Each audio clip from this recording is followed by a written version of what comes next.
Welcome back to the Second Short Podcast. I'm Josiah. I'm Christian. And I'm Hayden. Just a reminder for those of you who like to listen to audio only, the link will be in the description. Yeah, so we've taken a few, I always get confused with the new camera angle. We've taken a few weeks off. Obviously, some people have been sick. We live in the snow belt. It's been bad weather. Christian still thought we were taking a week off. He decided to not even get out of bed, just rolled out and decided we're going to do a podcast. Obviously, a lot of stuff has happened. We're going to start talking about the coaching carousel that's going on right now. And we just found out that one coach isn't going to be added to that list. Mike Tomlin is returning to the team in 2024. Yeah, I mean, he has one more year left on his contract. So I think that, I haven't been on the fire Tomlin train a lot. I think there's been times when I've been like, okay, maybe it's time for them to move on, something or other. But like, I heard somebody talking today. I think it might have been on the Pat McAfee show. I don't even know who the guy is. They were interviewing him. He's like, you're not going to find a coach better than Tomlin. Like, why would you part ways with him? If Lombardi said it. Yeah. Like, you're not going to go out there and you're not going to find a coach better than him. The issue, in my opinion, still isn't the coaching. It's who he hires. Like Matt Canada, they stuck with him for like 3 seasons. It's like, you have to go out and you have to nail this offensive coordinator pick. You're a you're a defensive coach. You need to hire in your weaknesses. You need a good offensive coordinator who can actually do something with your offense. And that's the thing. Like, he's back for another year. I still don't think it bodes well for him being the Steelers head coach long term, just because that's so unheard of, a head coach going into the season with only 1 year left on his contract. Technically, he's going to be free to do whatever he wants. If he wants to go somewhere else, he's going to have the option, and that's something that he was clearly thinking about this year. Obviously, not going to do it. He's going to stick with the team at least one more year, but I think we're looking at a really realistic chance that he's not the guy in 2025 and beyond. I think I heard something earlier today too, that like Tomlin is now the longest tenured head coach in the NFL. And I think that isn't that, yeah. And like, I think Bill Belichick in a way, and how long he'd been there, was kind of keeping Mike Tomlin young, like mentally, like, hey, I'm not the longest tenured coach in the NFL. He is now. Like, there's nobody else. It's just him. So is something going to mentally change in that like, hey, it's setting in that like, I am the longest tenured head coach. I've been here a long time. Yeah. And I think we've discussed, obviously, last time we recorded, like, you guys were throwing out Justin Herbert jokes and stuff about trading. I think this does mean that I'm going to get my wish. They're going to run it back with Kenny and Mason. But what else? When we're running it back with Tomlin, are we running it back with the same kind of hiring within, with offensive coordinators not going out and getting a big name? The defense, I don't have faith in the defense. I don't care TJ wasn't out there. Substantial changes need to be made. I don't think our DC should be our DC anymore. I think we need to go outside hire for that. Well, I mean, I think Terrell Austin's going to stay the defensive coordinator. I think we would have heard otherwise by now. But I liked him last year. This year, he hasn't done a good job at all with anything. I mean, the middle of the field is still an issue. Like, it continues to every single year. Get Freiermuth the ball. No, I'm sorry. I'm on defense. Oh, okay. The middle backers exposed. Yeah, exactly. Yeah. They're like if whoever's the defensive coordinator there, if it's Terrell Austin, if he goes on to get a coaching gig or whatever it is, like if they bring somebody else in, like, you have to address that right away. Like, you have to spend money on it or go on the draft. Like, if there's two guys in free agency that are potentially going to be there, Devin White or Patrick Queen, which they're probably not, neither one of them is going to be in free agency realistically. Like, you have to pull out all the stops to get one of those guys. Like, you have to do something now, and I don't know that trying to address it in the draft again is going to do anything. The Steelers are the first team to let up 31 points or more in the last 5 playoff games. Tomlin, defensive-minded guy. Obviously, a couple different defensive coordinators within that. Terrell Austin and then also Keith Butler, but that's bad. The standard has become mediocrity. But like, part of me is he doesn't do the calling. Like, what if he did the calling? Do you think it'd be different? I think he does do more of the calling than we. I think the way the Steelers run their operations, both in the front office and on the football field, are so closed off to the public. Not Belichick-like, but also Belichick-like, in the fact where we don't know exactly what's going on. Tomlin doesn't have a card in his hand, though, whenever he's on the field. It's not about having a card, but he has the headset on. It's his scheme, he can talk right into Austin's ear. Do you think he doesn't have that much? Like, how much play calls do you think he has then? I don't think it's like a number, like a quantifiable thing. I think he just has more input than we think. Just like I think some of the poor roster moves that we've seen in the past belong more on Art Rooney's shoulders than Omar Khan's, Kevin Colbert's, and Tomlin's. I think Rooney has more input than what people realize, and I think Tomlin has more input day-to-day, game day operations-wise as well. I don't know. Part of me, even if he does leave after this year, I don't even know if he's coming back. I think he might be done. Like, retired. I don't know. Just to me, his halftime interview when they pulled him aside, he just looked like he didn't want to be there at all. Like, he just looks exhausted and just done with everything. He looked like that on the sideline, too. Like, it just looked like he was just like, well, this sucks, is what it is. Get a media gig. He's not even 60 yet, so technically he could take a few years off. But he's already been there longer than Cowher was there, right? Cowher was 15 and he's 17? Or was Cowher even 15? I think Cowher might have been 13 or 14. I'll find it real quick. Well, Josie finds that. Moving on to a job that was opened up, but then filled less than 24 hours. Jerod Mayo becoming the next head coach of the Patriots. There was some obvious Mike Vrabel discussion and chatter. They put those rumors to bed right away. They had a succession plan in place. They ended up activating it. Jerod Mayo is going to be the next guy. What were your guys' thoughts? Sorry, real quick. I nailed it. It was 15. 15? That Bill Cowher. And then Tomlin, 17? He just finished 17. Yeah. Okay. I like Mayo as a hire. I think that to me, he kind of reminds me of D'Amico Ryans a little bit. I feel like he's that type of guy where obviously he played for Belichick. He was his successor and everything. I think that he's gonna keep the culture the way it is, and then he's also gonna bring more like excitement to the board for them.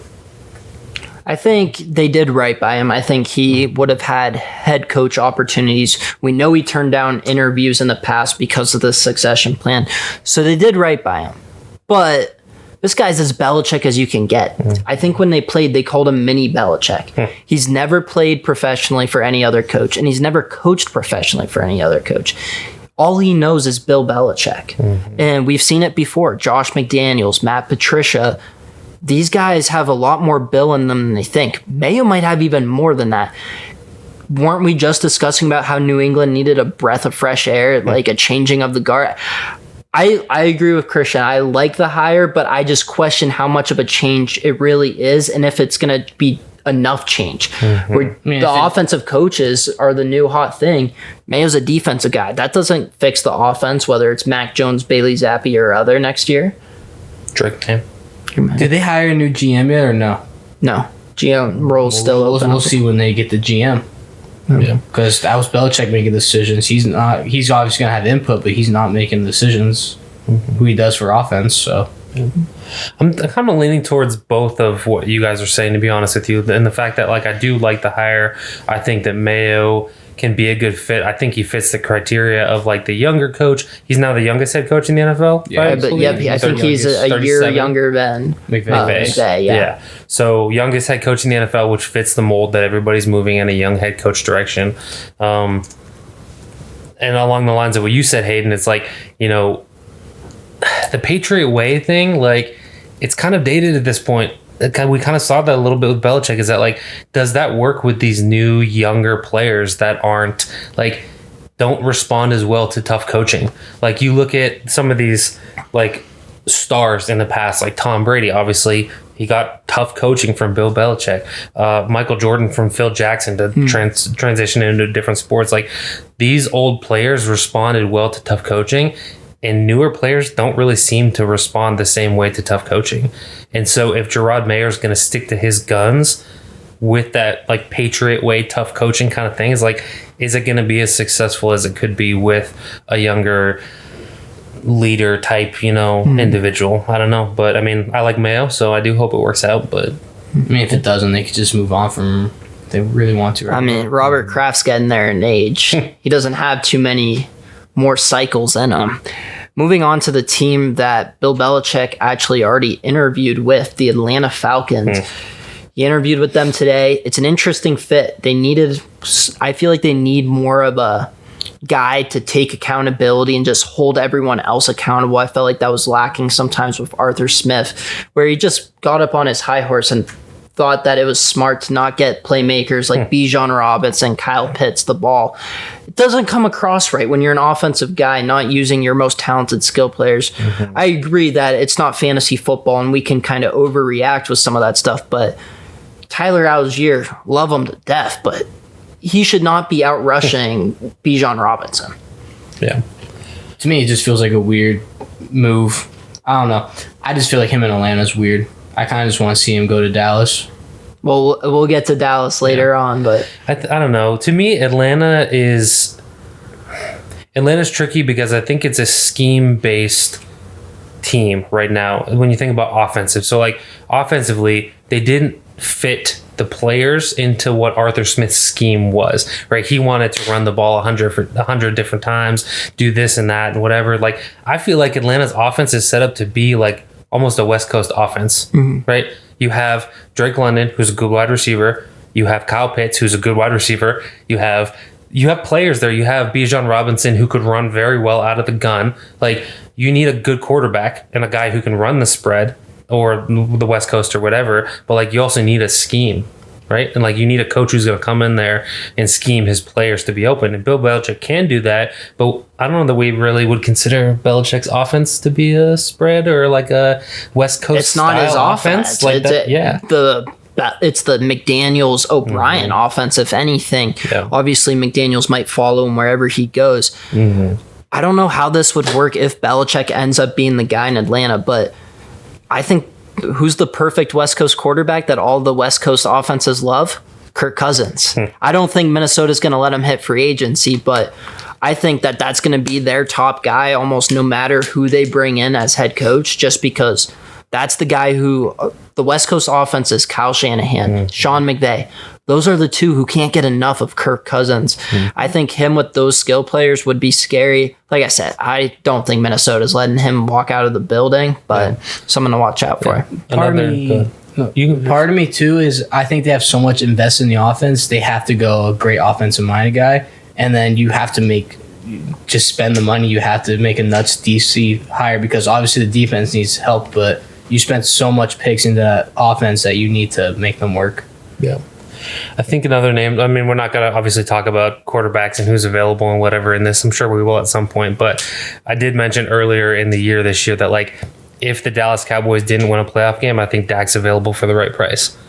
Especially if they move on from McCarthy. Again, we don't need to get into that discussion. We probably will coming up to like the draft and stuff like that. But I think that Atlanta's looked to move like a big name quarterback in the past when they tried to get Deshaun Watson. They've obviously been tied to Justin Fields. Is like, I think Dak could run a spread offense pretty well. No, for sure. And that's another one of those like perfect West Coast quarterbacks. Since you both mentioned it, kind of the elephant in the room, Mike McCarthy hasn't gotten the can yet, despite an embarrassing performance against the Packers.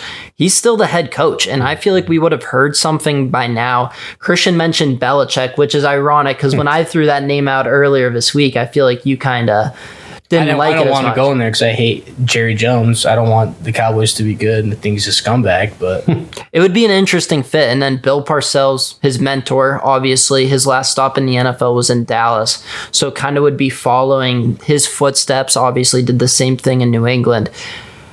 Belichick with a star on his chest would just be interesting. I would like it. It would look weird. I thought McCarthy looked weird in the Cowboys. Yeah. It would give me a reason to dislike Belichick again. Yeah. Like, I as a Steelers fan, you had to hate the Brady-Belichick thing. Belichick's looking for a tougher job, like rebuilding a team, basically. Yeah, I saw that update as well. But what does that mean? Team. What does that update mean, though? I mean, like you said, I don't like the Falcons, but the Falcons is a perfect team for that. Like, if you read the full update, it literally says he wants a good roster that's underperformed. Mm-hmm. That could be pretty much anybody. Yeah. So, like, I think I think he might be a Falcon more than Dallas. Well, you also have to think, who's Bill Belichick's favorite player of all time?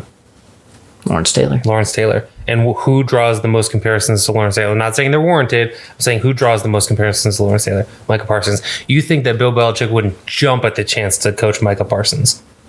And that'd be great for Micah Parsons, too. No. So I think one thing that's going to hold him back from Atlanta is his relationship with Rich McKay, who's kind of like the executive of football operations in Atlanta.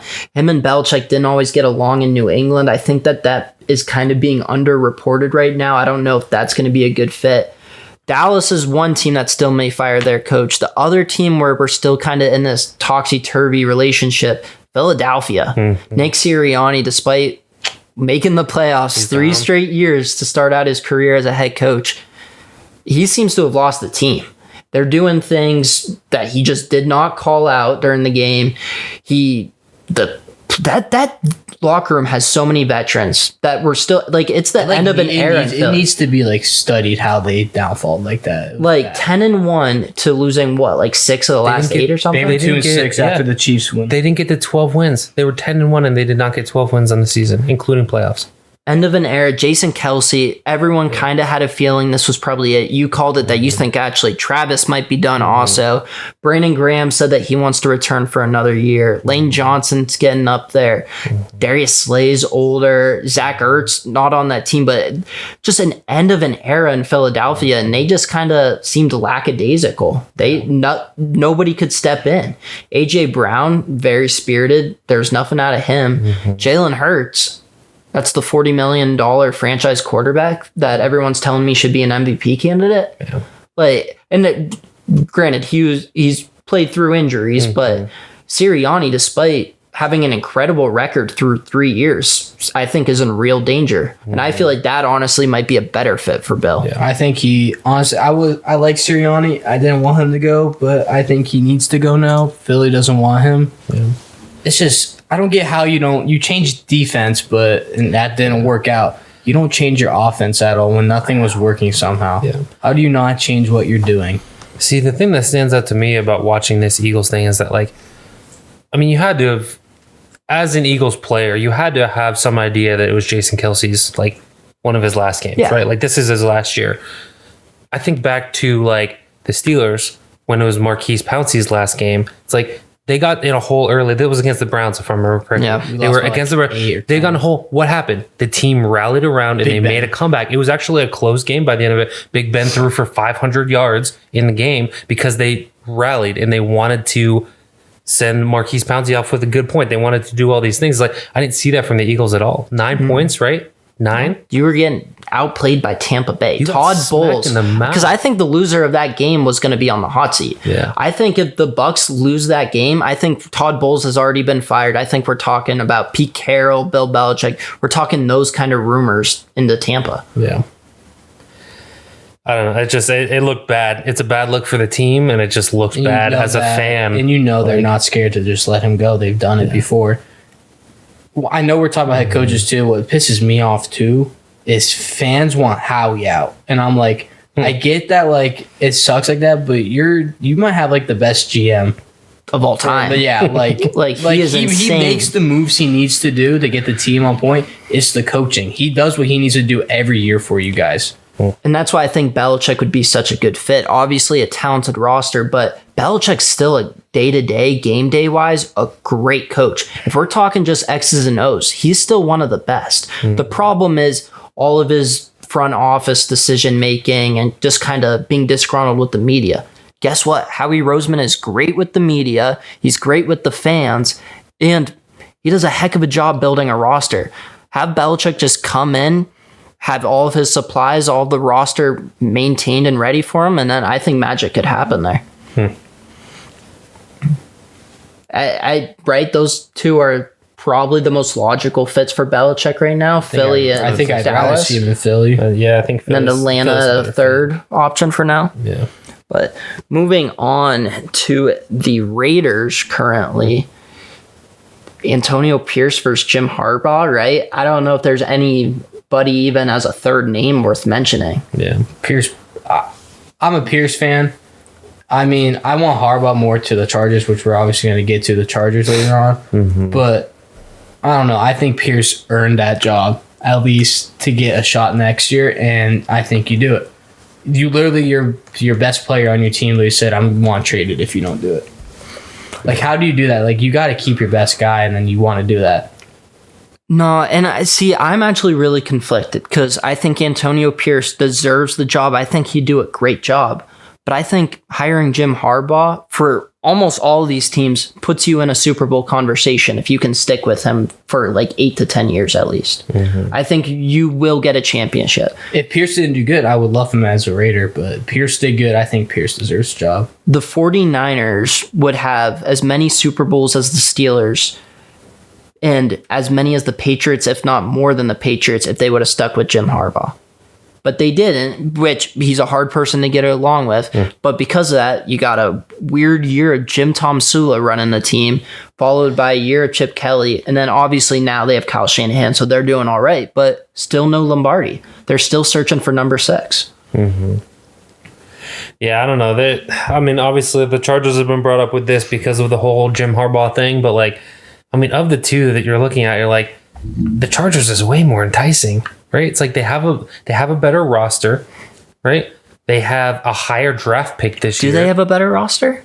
It's questionable. I said that hoping that you guys would disagree with it a little bit. You have Joey Bosa, you have Justin Herbert, but Bosa's hurt. Bosa's hurt. Yeah. Max older. I'm not sure Max going to be there. Wide receivers are old. The thing that's enticing me, if I'm Jim Harbaugh, you have a great talent of quarterback to deal with. Like, he's amazing. Yeah.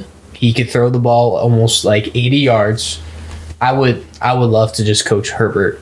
Oh, quarterback wise, for sure. Yeah. But if you keep Keenan, I don't know, and you have the chance to get Brock Bowers. I think that's just so enticing to use that. Yeah, and I'm not trying to get ahead, but I've heard rumblings that if he does take the Chargers, you can trade out of the 5th pick. Trade away Herbert and get a haul for him, and still potentially get JJ McCarthy, who's the greatest quarterback in Michigan football history. If he's sold on his guy, he can still get his guy and get a haul. I don't think he's that sold. To tell you the truth, I think that's the only reason he might go to the Raiders is if he could get McCarthy there. See, but that's the thing. He have a better the Chargers have a better pick than the Raiders do. The Chargers pick at 5 and the Raiders pick at 13. There's no way McCarthy's going top 10. No, I know. I'm saying you trade out of that pick to move down, and then you get stuff in addition. I don't think he wants McCarthy. I think he likes McCarthy, but he is, despite what he says to everyone, he is more than aware of what McCarthy is and could be. Yeah, and I know that. I'm just saying that, if I was in his position, the Chargers is a way more enticing gig to me than the Raiders. I just think he should go to the Chargers. I like the Chargers a lot. I'm a Chargers fan. I want them to be good, and I love Herbert. And I think he'd be really good there. There's a name that I agreed Harbaugh's the front runner for the Chargers and probably a majority of these jobs. He's going to be the top of the list. What about Pete Carroll to the Chargers? Where's he had his most success? At USC, he heads back to Southern California. Brandon Staley just was kind of a quieter guy, didn't kind of just really lead and had that competitive edge to him. Pete Carroll, 73, he'll be lollygagging into his gum. Yeah, and then once he hits the football field, he's throwing lasers with a football. You telling me that he couldn't energize that Chargers team? I think that he maybe could gain some fandom.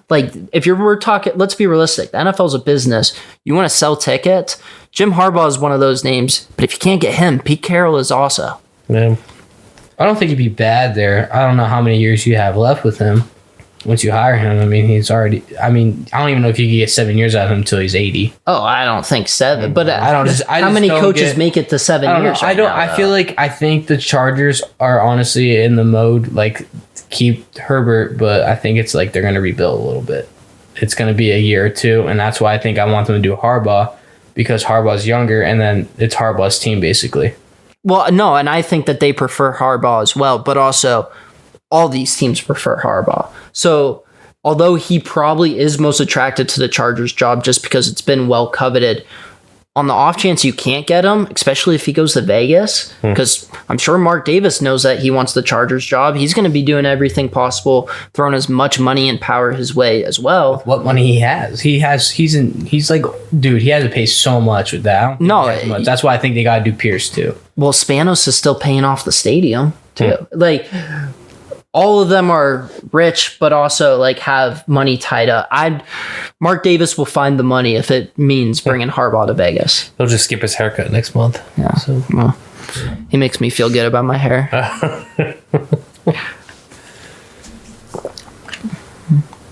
Nothing else about Harbaugh? I figured you guys would talk for hours about him. I think he's It's good. tough. I just want him to leave college football. Yeah, I think he did what he did for Michigan. I want him back in NFL. I think he's a good coach. I think that the thing that bugged me about him and John a little bit before Jim left was that they just seem to complain a lot in the faces that they make. Like, if you guys remember the bad lip reading videos where he's like, I want cake now. Like, that's kind of just the image that I have. Can you do that again for me? I want cake now. Where he just like, that's the image that I have and I remember of Jim Harbaugh from his time with the Niners. He's constantly like, just like looking at the refs, and like a lot of coaches do that nowadays. So it's not Jim hate, but that's just the memories that I have of him. So sounds a little bit like Jim hate. it's a little bit maybe a little Jim hate. The coach I was talking about, Pete Carroll, I posted a TikTok about this. They did him dirty. He clearly wants to keep on coaching. However, he was Like given a Pete Carroll fan now. I remember you not liking him that much. I just didn't like the Seahawks that much when they like during that Legion of Boom era, but no, they did him completely dirty. He's made it very clear he wants to continue coaching. Dan Quinn was the guy who's probably the front runner. People were talking about him. I mean, Jim Harbaugh hates Pete Carroll going back to their college days. So maybe Harbaugh takes a job in Washington just to spite Carroll. But I feel like Dan Quinn's probably the leading guy, despite an embarrassing performance against Green Bay. That's where he started too, right? Yeah, Dan Quinn started. It went Gus Bradley, then Dan Quinn for the D coordinators of the Legion of Boom. Mm-hmm.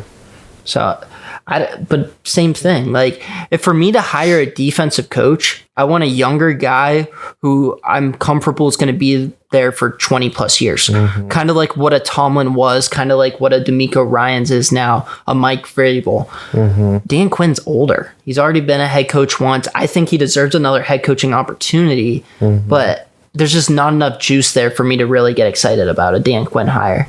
Yeah. I mean, they've got good defensive guys. I think that they're a team that could be set up to be successful. They have two decent young tackles on offense who this year they kind of took a step back. I think last year was a lot better for them than this year was. They're both injury prone. Sophomore slump, injuries, different things like that. It's a different game. Like Geno didn't play as well. Like they've still got good receivers. They added in Jigba to that. Like I think Seattle's a very enticing job for somebody. Like, I mean, they've got at least two good young corners. They've got jury's out on Reek Woolen, but I think the corners are like the huge bright spot, but it's the rest of the team that I don't know about. Boye Mafe looks good, but Bobby Wagner's a free agent. Jordan Brooks is good, but he was injured this year. He was injured. Wagner's a free agent. Jamal Adams is going to be out of there. I don't know if that's a loss or an Julian Love. That's a win. Julian Love, but I'm going to check and see his contract status. But Quandre Diggs had a down year. Like, I'm not sure what really stands out about that defense when you don't have edge rushers. Your best player's a free agent, and then one of your top athletes and corners on the team had a huge sophomore slump. Yeah, I'll tell you what you're looking that up. I'll say that obviously we'll get to the Panthers here pretty soon, or this could be the transition that we talk about with the Panthers. But I mean, you want to talk about getting a coach that is a quarterback whisperer and gets the most out of his quarterbacks, like Pete Carroll. Like Pete Carroll to the Panthers, if they could entice him and bring him in there, could he get the most out of Bryce Young? He did it with Russell Wilson. Clearly, we've seen what Russell Wilson has been since he left there. He's gotten the most out of Geno Smith and nobody else was able to do. Why wouldn't we believe that he could get the most out of Bryce Young? I think Panthers are going Ben Johnson no matter what. Yeah. He's dropping that money for him, even with Ben Johnson. He's going to pay him $15 million a year. You also have to think about their owner and how intolerable he is as a person. Who's going to want to go there and work for David Tepper? Money talks, and there's only 32 of those jobs in the world. You'd be surprised. I don't think Ben Johnson cares that much because he's like, if you're going to pay me that, I don't care. If you hate, I don't care. Doesn't matter. Yeah. You're the one that messed up with Bryce Young pick then. Yeah. Well, you also got to remember that they fired their running backs coach and assistant head coach and Deuce Staley. They fired their quarterbacks coach and Josh McCown. So they didn't clear house, but they had four. They fired their GM, head coach, and those other two guys. We're gonna hear stories about them. Yeah. We're gonna hear what really happened Bryce Young's rookie year. Once all their buyouts, all those dates have passed, and none of their money's at risk anymore. We're gonna find out how dysfunctional it really was. Ben Johnson, and I have mixed feelings on him. Because every year there's bound to be one super young, up and coming offensive coordinator that everyone just fawns over. Ben Johnson actually had opportunities last year to go to Carolina. He pulled his name out of the hat early on. That's why this year is such a cool year, just because we've never seen this before. We've never seen these like crazy high level guys like a Bill Belichick, Jim Harbaugh, Mike Vrabel, even Pete Carroll be available. There's a new up and coming offensive coordinator every single year. I think back, and obviously it seems to have worked out so far, but Kevin O'Connell to the Vikings, it was down to him and Jim Harbaugh. Guess what? There's going to be a new offensive guy every single year, probably from that McVay Shanahan tree. Jim Harbaugh, how many chances are you going to get? I'm not saying Jim Harbaugh wants to go to Carolina or anything, but that's just kind of like a cautionary tale to all these teams. If you want to go after the young offensive guy who has experience in these McVay, Gruden camps, that's fine. But also, those guys are always going to be available. Yeah. You're not always going to have the greatest coach of all time and Jim Harbaugh be available in the same cycle. Yeah. So what about your guy? What about Kellen Moore? What happens to him? Does he stay? Does he go? Does he do interviews? Like what? I mean, I saw he interviewed with the Chargers. I haven't seen him interview with anyone else yet. Okay. I think it's Chargers or bust for him. Like you don't think he's keeping his options open? I don't think it's too early to say. I think he doesn't get a job. I think that if anything happens, the head coach they hire, if he wants to keep him, they'll let him stay. And if not, then they force the head coach to try and keep him. I actually kind of agree with that. Pittsburgh. I agree with you because I think he did like working with Herbert, but some of his luster is gone. Yeah. And he like, didn't look that good.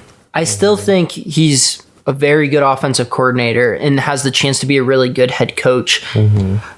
I wouldn't be surprised if he starts to fizzle out in the NFL completely if he goes back to college. He was offered a gig at his alma mater, Boise State, to be the head coach. He turned that down. More.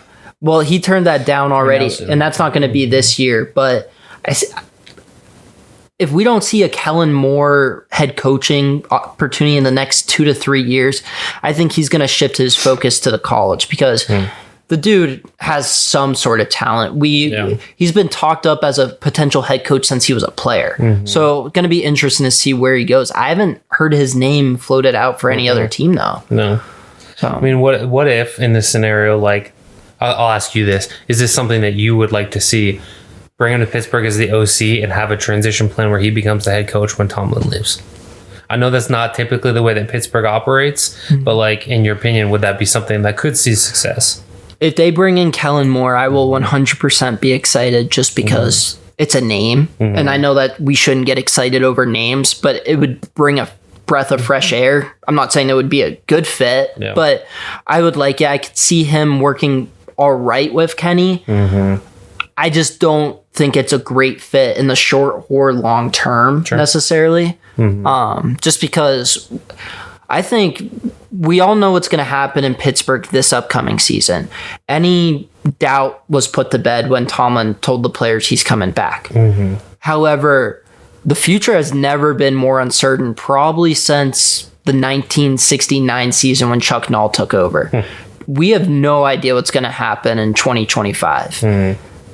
Because right now, I would bet money that it's not going to be Tomlin, which throws everything else out the window. Obviously, Rooney's still going to be running the ship. Omar Khan's still going to be there, so there's going to be some stability. But I think all bets are off. I think that some players are probably going to want out when Tomlin leaves. I think Hayward even this year, is leaving if Tomlin leaves. I think Hayward's going to be facing.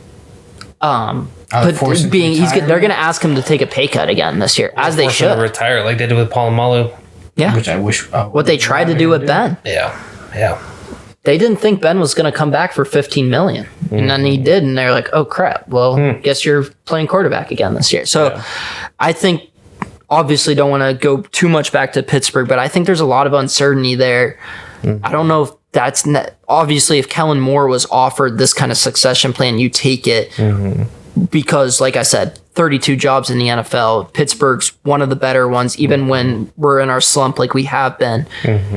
But more importantly, you're going to get that buyout. Gerard Mayo, if they would have backed out of that succession plan, Gerard Mayo would have been making head coach money, even though he wasn't a head coach. Yeah. So, moving on to one of the teams where we mentioned had a really high level coach, Tennessee Titans.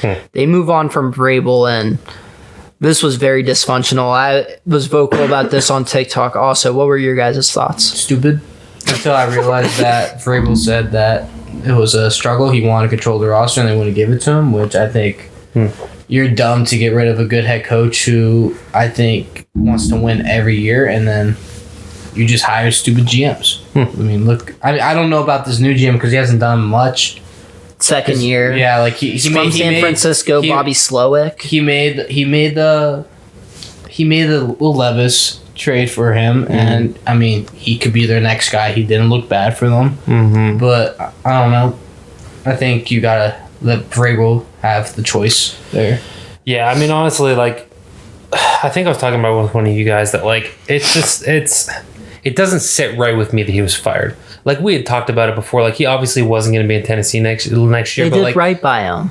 I know that he gets like the He severance gets and the whatever. buyout, and he gets to go pick his team. No, I get it, but like, it just sits wrong with me that he Trading was a fired from coach is just team unrealistic. that's as I know, but it sits wrong with me that he was fired from a team that's as bad as Tennessee. They were bad before he got there. They're going to be bad after he leaves. He was part of the reason that they were so good. They fired Mike Mularkey after back-to-back 9 and 7 seasons, so they weren't awful before. Obviously, trading head coaches has become like the hot topic this year because of all those big names available: Tomlin, Belichick, Vrabel, Carroll, even to some sorts. But if I'm a head coach, do I really want to just save my dignity and say I was traded and not fired? But then the team I'm going to has less assets. Yeah. They have less money. They have less draft picks. They have less players, possibly even. So I don't know. Like, I agree with you. Like, it just feels weird to say because I do think he's a top 10 coach in the league. But I also, do you think he maybe wanted out? Yeah, for sure. Well, yeah, because of the owner. But where's he going to go? The Patriots already got somebody else. I was vocal about Pittsburgh maybe stepping in if Tomlin were to move on. Like, does he take a year off? Like, I don't look at any of those teams and say, whew, unless the Philly or Dallas job opens up. If he takes a year off, he's going to get a job next year. No, and I think with him taking a year off, he wants to. I think that might be his best bet. Go on the Bussin' with the Boys podcast, work with them for a year, have fun, make some money in media, and then come back next year. Yeah, do you really look at any of those jobs? Or do you think he pulls a Dan Quinn and maybe he gets a DC? I think he's above that. He is. So is Dan Quinn, you could argue that stuff. I think Mike Vrabel and Dan Quinn are on different levels. Like, Dan Quinn, things didn't end good in Atlanta. Like, it wasn't like they fired him right after the Super Bowl loss. That team had kind of fallen apart. They were in a wreck financially. Matt Ryan and Julio Jones were dragging the cap down. Dan Quinn and Mike Vrabel, I think, are not even close to the same level. I think Mike Vrabel's more of the, even in like the culture type coach of like a Dan Campbell. I think that there's a lot more similarities between Dan Campbell and Mike Vrabel. So when you think about a team that he's going to fit well with, it's like, are you going to structure the team around him and his coaching style, or are you going to bring him into a team that's already like that? Because like the head coaching vacancies on there that we've talked about already is like, I don't know that any of them's a great fit for Vrabel, so I kind of agree with you on that end. But like, who's to say that something won't open up next year where it is a good fit? Like, I don't know. It's tough to say. Like, I mean, we obviously talked about Pittsburgh. Like, if Pittsburgh wants to be a heavy running team with like Najee Harris and Jaylen Warren, and you know, who's had a better success with a power running back than Mike Vrabel? Like, yeah. Who? And the New England job's not opening up next year, for sure. The Pittsburgh job, I think, is going to be opening up. So, I mean, maybe I'm right about Vrabel. I'm just a year too early because people forget he was drafted by Pittsburgh. Although it pains me to say, he probably holds New England in a little bit higher light. He still has fond memories of Pittsburgh. And I forgot about one team that I think still might open up. What if the Chiefs won the Super Bowl? Andy Reid and Travis Kelce have already said, like, oh, we're staying. If they win a Super Bowl, probably not. Yeah, Like, I don't know. Like, and then Vrabel also played in Kansas City. So, like, and that opens up a whole because you put Belichick with that defense and Steve Spags, and then you have Mahomes on the other. Like, imagine. Like, I don't know. Like, Patrick Mahomes goes from one of the greatest coaches of all time to the greatest coach of all time. Like, that's obviously a few weeks ago from even talking. We have to get to that point first. But I think Kansas City, other than Philly and Dallas, is the only job left where I'm like, ooh, that might actually open up. Can you explain that to me again with those chicken nuggies? Yeah. Hide the Nuggets. I think we only have one team left, right? Yeah. And I think that this team might actually be a good fit for Vrabel. I like it. If I don't think it's a good fit for him, I think it's a good fit for the team. Yeah. I mean, you need what Ron Rivera was so good about was kind of keeping everything in line when chaos was happening around him. He was a good leader of men. He can make sure they keep Jonathan Allen. Vrabel is what Ron Rivera did well, but even better. And then also he can coach football, which, no offense to Ron Rivera, he couldn't do the last few years. So you're saying it's not Bieniemy? No, Bieniemy's leaving, I think. So he's going to potentially get a head coaching gig somewhere else, or? I think Bieniemy is OC somewhere else. I think he's looking at an OC opportunity. I've thrown that out for like every decent coach that we've said so far. No, as you should. Hey, we lost. This is our time to shine. It's postseason now for us. It's off season. But I feel like Pittsburgh's actually makes sense if I don't know, maybe can't Chicago. I feel like his best chance at becoming a head coach would be in Kansas City if Andy Reid retires and Mahomes just goes and slams the door and says, "Hey, Clark Hunt, I want Bieniemy to be the guy," because then they're gonna say yes. You can still keep Matt Nagy on as OC. Another guy to keep in mind, Mike Kafka. He started out as a QB coach for Andy Reid. Actually played as a quarterback for him in Philly. He's getting head coach looks right now. The current Giants offensive coordinator, maybe which I think he wants out. But so I think Bieniemy, if he goes anywhere, is Chicago. I think that's the big name for him. But they're keeping Eberflus, right? Yeah, sadly, he could be Caleb Williams because it looks like Chicago's drafting Caleb Williams or Drake May. But Chicago fired its offensive coordinator, quarterbacks coach, receivers coach, running backs coach, assistant tight ends coach. Like they cleared house on offense. Off topic, I just saw this yesterday. It's college football. What if Vrabel goes to Colorado? No. That you want to talk about him being below a job. Coach Prime said he's waiting. It's Colorado, dude. Colorado's not a destination job. I do know. Right? Their O-line sucks. Why would he want to go there? You do not. He's an O-line guy. If he goes to college, it's going to be to Ohio State. He was but I'm saying like I think a team with a good O-line is very enticing. Colorado's not they're awful. Christian, they had a losing record this year, and that's a college program. You could argue that him going to Ohio State would be a step down from an NFL program. No, but I don't. Going off of the Ben Johnson thing, Bobby Slowick, I think, is going to be a popular name just because of all of his ties with the 49ers. Adam Peters, obviously, the new Commanders general manager. They're going to be looking at him. Tennessee, they're going to be looking at him with Ron Carthon being the general manager there. Once again, just showing if you want the young, hot offensive coordinator, there's going to be at least one every single year. I don't like. Who wants to go to the Commanders? Like, they have good receivers. Like, they really do. With Adam Peters being the Brian I don't know. I like their owner too. But if you're talking about owners that are poor, he's the poorest owner in the league. They need a new stadium. They need a new offensive line. They need a new quarterback probably. Like they have good receivers. Brian Robinson's decent. Like they need help. I think Jonathan Allen for sure is going to be on his way out. Maybe even Deron Payne. Because Sweat and Chase are both gone. So what's enticing about them other than their good wide receivers? That's my question. Because they have really good wide receivers. The best thing they have going for them is not having Dan Snyder beat the owner anymore. That's a fact. Yeah. Like that, and kudos to Josh Harris because that's why Washington fans like him right now because he's not Dan Snyder. It's not that he's good or competent as an NFL owner, which he may or may not be. It's too early to tell, but it's the fact that there's just not constant chatter about outside noise, outside controversy that has nothing to do with football. Yeah.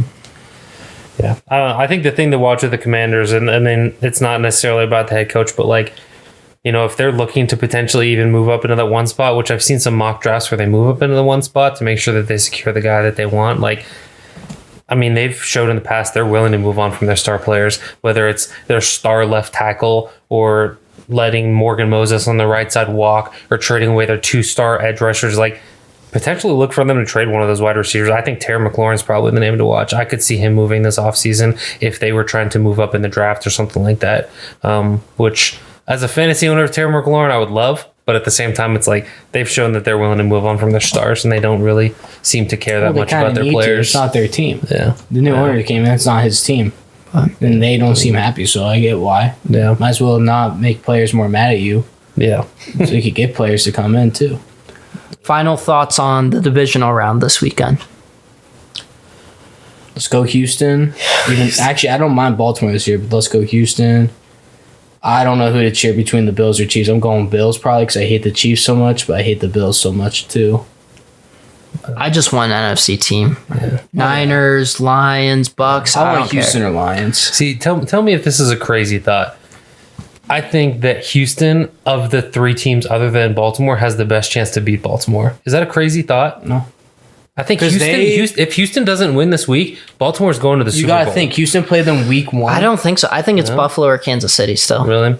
I think Buffalo right now is probably my favorite. I was wrong about them completely. Then Kansas City, like I've been saying, you let them in the tournament. It's still Mahomes. It's still Kelsey. It's still Reed. I think Houston has a really good shot also against Baltimore because they played in week 1. They were with Baltimore till halftime, and that's still with C.J. Stroud playing his first game ever against a Baltimore defense, and Ryan's his first head coaching game. I don't know. That wild card weekend was just a letdown all the way. Like, I mean, there were some good blowout games if you hated the teams getting blown out. Yeah, I mean, like the only game that had the ending that I was happy about was Lions Rams. Yeah. And even that one, I was like, I would have been fine if the Rams would have won. So I don't know. See, I'm not talking about the other AFC game. Like, I'm not anti-Bills. I'm anti-Connor McGovern at this point. Joey. You know exactly why. Yep. And so I am pulling Chiefs. Because that was... we almost got through an episode. I don't care. That whole game, Josh Allen fake slid. That was one of the dirtiest things I've ever seen. He did fake slid. That was so bad. That hit was... I don't get how the hit on Higbee and McGovern, how are they not... Who cares? We suck. Right? I understand. I'm not making an argument anti-refs. I'm making an argument that Connor McGovern, that was the cheapest thing I've ever seen in my life. Yeah. The hit up there with like Vontaze Burfict style hits. Like, that was bad. And like, you injured a player, you gave him a concussion, you could have broken his back, first of all, with where you hit him. Like, all right, moving on anyway. So, you said Bucks and Eagles, Bucks right? are my... I'm sorry, they just played. Niners are my favorite team left.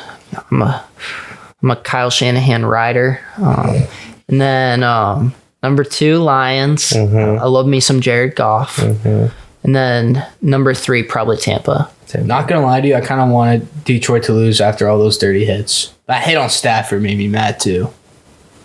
And the fans booed him. I was mad. Who you want left, Luke? I was only happy with Jared Goff and being capable. AFC and NFC, or both? Sure. AFC probably Texans, NFC probably Lions. Shout out to Luke. He said the Lions, just in case you couldn't hear him. He's battling illness. He's strong holding his way through the night. Hopefully his voice won't be gone for 2 months. So wow. It was last year.